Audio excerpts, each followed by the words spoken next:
Hello guys, welcome back to the channel. Right along here with the old Mighty Gator Unleashed. Been a incredible day and weekend for me. This is Sunday, June the 5th, 2022. I got a firearm today, something I really don't know a lot about. I'm hoping maybe some of you guys will maybe know a little bit about it. I know it's something good.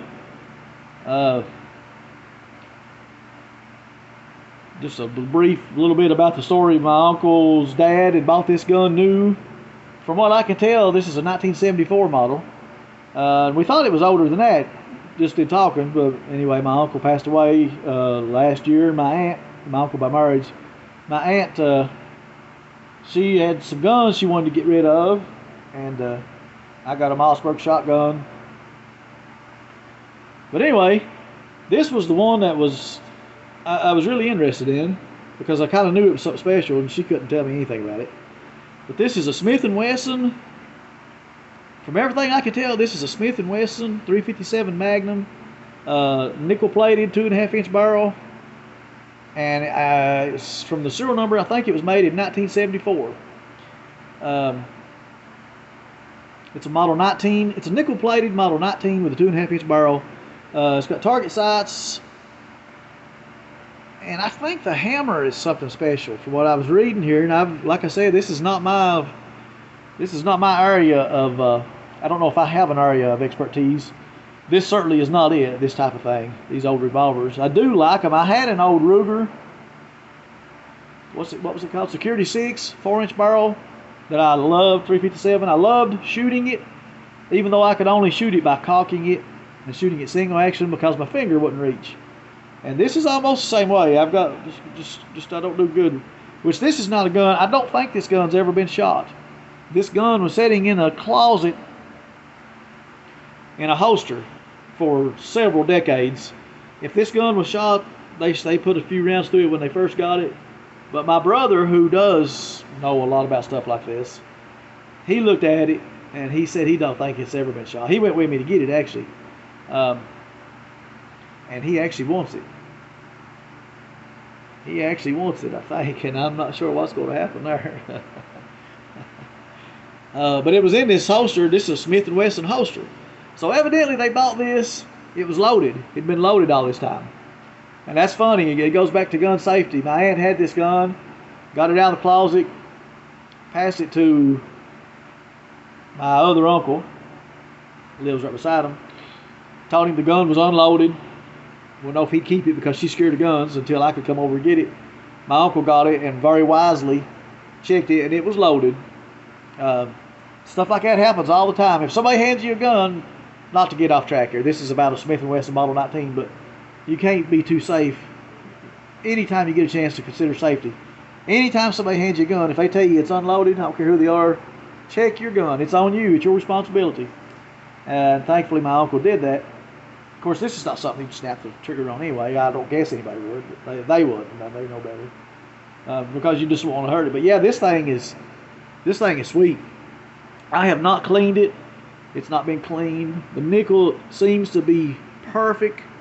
I've not seen a place on it, and we've not cleaned it yet. My brother has some stuff that's specially made to clean these with, and we're going to do that this week one night, which it's already Sunday night here. I've been going wide open all weekend. Haven't had a chance to do anything. That's all right though. Happy, ain't complaining. But try to get where you can see down this sight picture a little bit. Pretty sweet weapon, guys. A very, very sweet weapon. I'm gonna go ahead and open this cylinder. Shouldn't hurt a thing. It's just really what I like. I mean, I love these big old revolvers. Don't know the history on them and things. I have read a little bit since I started looking into these here, just like the last little bit. Evidently, we thought the gun was a Model 66 because all they could tell us was the color of it was silver. Well, I didn't really think about nickel. I thought, as soon as they said that, I just thought stainless. Or I think I asked them, is it stainless? And they said, yeah, because they don't know nothing about guns. So anyway, that kind of got us on the wrong track, I guess. So then we was thinking it was a Model 66, and my dad thought he had seen it before. He thought it was a Model 66 with a 4-inch barrel. He thought he remembered it when his brother-in-law got it, from his dad. His dad had bought it new. But anyway, we was on the wrong track all the way from the get-go there. It turned out to be, this is actually it right here. It's a 6K serial number. Everything I can tell, it was made in 1974, but I haven't really pinned that down either. Oh, and another thing. Anytime I'm on here with these on, and this light, shit's got real. Very serious matter. These are the grips that came on this, and them was the grips that came on it, and this one's a lot darker. When you get them side by side, you can see it. You don't really notice it on the gun that much. As soon as I took them off, never did like get them off. Of course, I was very careful. And the one grip's got a place on it right there. It's got a dent. So, you don't never know the history of a firearm like this, but a Smith&Wesson Model 19, evidently made in 1974, nickel-plated, 2.5-inch barrel. I guess that's what they would call a snub nose. I'm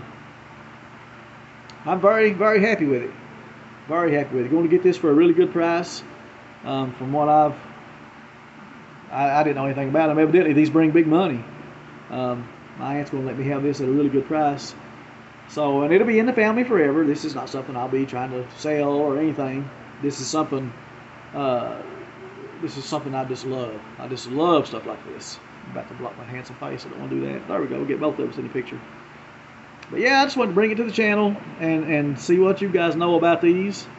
I imagine this would be a fantastic shooter, and I don't think I'll ever put a bullet. I don't think I'll ever shoot it. I got a rug to put it in already. I've done lost it. I lose everything I touch. I do that. Anyway, I got a pistol pouch to put it in with the real soft interior. You're not going to leave it in this holster. The only thing about this holster that worked out good, that gun had been sitting in this holster for over probably 3 decades, or let's see here, probably 4 decades. And they had never took it in and out. Never had worked it. They put it in there and it sat there for all that time. And that's the reason it wasn't any wire marks or anything, is what me and my brother was talking about. And you can tell the holster's stiff as a board right now. It's not been used. But people do that. People do that today. They'll go out and buy a gun, brag on it, talk about how good it is, and then you pin them down, talk to them more. Well, I ain't never shot it. Well, how do you know how good it is? Same way with four-wheeler. I remember when I was young, people would go buy a four-wheeler. 5 years later, you get talking to them about it. Lord, that thing ain't never caused me a bit of trouble. Best thing I ever had. You talk to them, it's got 11 miles on it. But anyway, just an interesting piece. I got a chance to bring a Smith&Wesson Model 19, a nickel-plated Smith&Wesson Model 19, 2.5-inch barrel, target sights. I don't know about that hammer. Somebody told me on one of these forums I was reading, if the hammer is wide, it's a target hammer. All this stuff is new to me, new terminology. If anybody knows, guys, anything you know about it, I'd like to know. I'll probably have this till I die. If I do, I'll have to leave it to my brother. I'll have to put it in a will, I guess, leave it to my brother, because he sure likes it. But anyway, thank you guys for stopping in. Like, share, and subscribe. All that good stuff. I think that's what makes you a famous celebrity on YouTube eventually. Got another little piece here too I was going to show you guys. I love these old these old case knives. I've got a bad weakness for trapper case knives. It causes me a lot of trouble with my wife. Seen this one today, and I got it for 50 bucks. I mean, hell, I don't care what I get for it. Didn't have a box. It's a brand new knife though. And it's got a little Craftsman tag on it. And I thought that was kind of neat. I don't know if you can read that or not. Probably can't, but it doesn't matter. And then, I know that some people says when they take a case knife like this and put an emblem in it, that hurts the value of it. And I guess on a grand scheme of things, you could say that. But then at the same time, really the value of something is dependent upon who wants it. You may run into a guy, and this ain't for sale. I mean, this is something I like to collect, but, if hard times may change that too. But you may run into a guy that worked for Craftsman when he was a young man, or retired from them or something. So to that guy, that might make this case knife worth more. So, point of view is everything it's everything on everything. But anyway, I'm trying to keep this under 10 minutes, and I'm at 9:54. It's amazing. Guys, y'all have a great week. Any info, I'd sort of like to know anything about these, or any stories, or just anything you got, guys, on these old Smith&Wesson revolvers.